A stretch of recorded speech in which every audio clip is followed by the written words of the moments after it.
Brian, how's the off week work been with Miller? Obviously coming off that game where he had the turnover, the pick six, maybe some other poor decision making. How has he responded from that game heading into this one? Yeah, I think Miller has a really good head on his shoulders.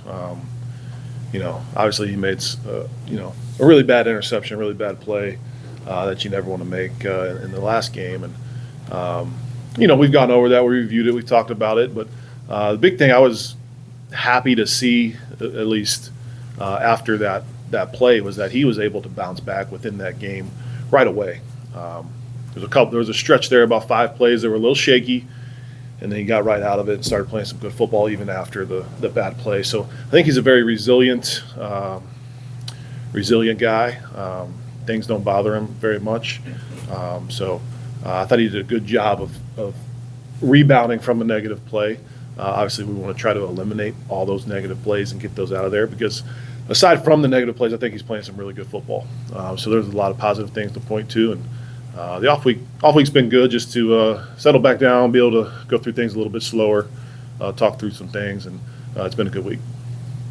Right, I guess going off of that, one of the reasons Miller's team was just having a more balanced attack as far as the running game, but with that really being so banged up, how has that maybe changed some things, and how do you feel like that's going to move forward with just nursing some of those injuries? Yeah, we've had to lean a little bit more on the drop back pass and put a little bit more on the quarterback than we normally would like to. So we definitely, that's an emphasis of getting the running game going, finding out which runs we need to be focused on the most, what our guys do the best, and put them in the best situation to be successful. But yeah, anytime you can run the football, it definitely helps the quarterback, opens up the passing game. So that's definitely a priority for us.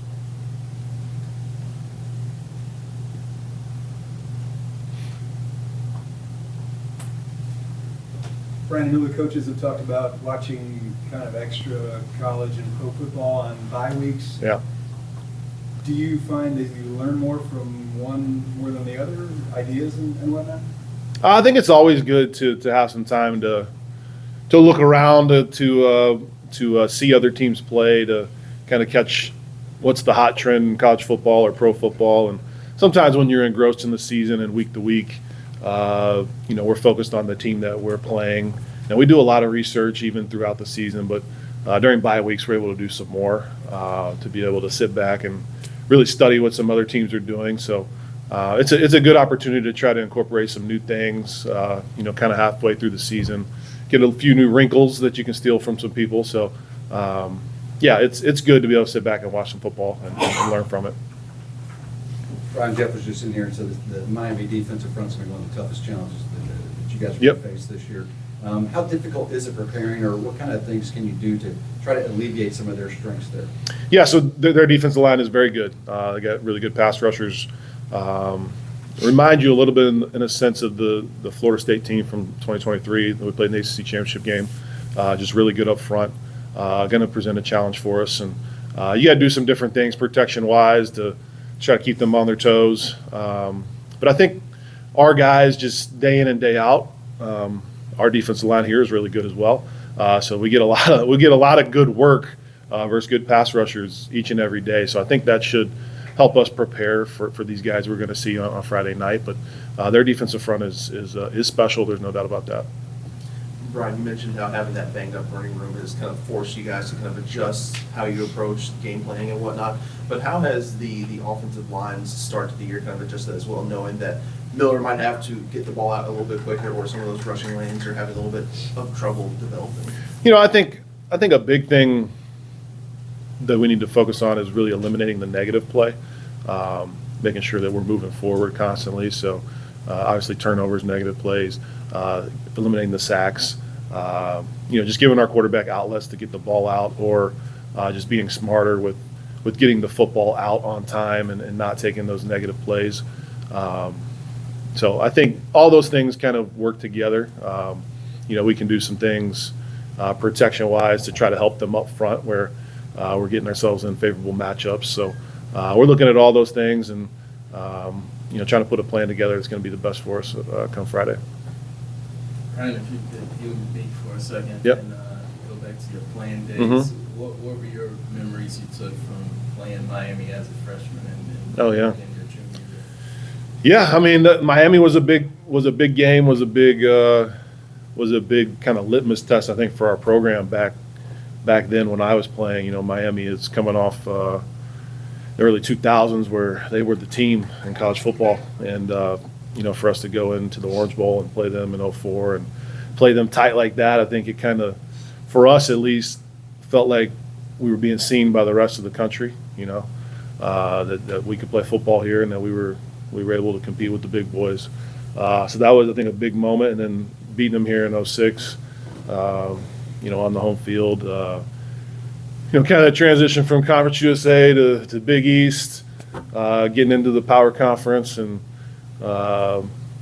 you know, beating a team like that here at home. I think that was a big mark in the program history. So definitely for us in that early 2000s, that was a great litmus test for our program.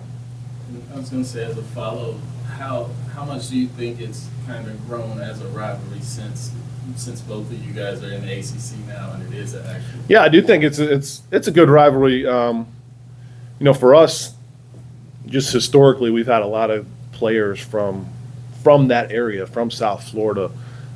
So a lot of those guys always took pride in, you know, going back home and playing against the Florida teams. They always wanted to make sure that we were up for those and ready to play good against those guys. So I think the rivalry is continuing on, and yeah, we're in the same conference now. It's a big game. It's a big game, no matter what, every year. And you know, you can hopefully always count on us two being good programs and being in the race. So you know, I think it's definitely a fun rivalry for sure.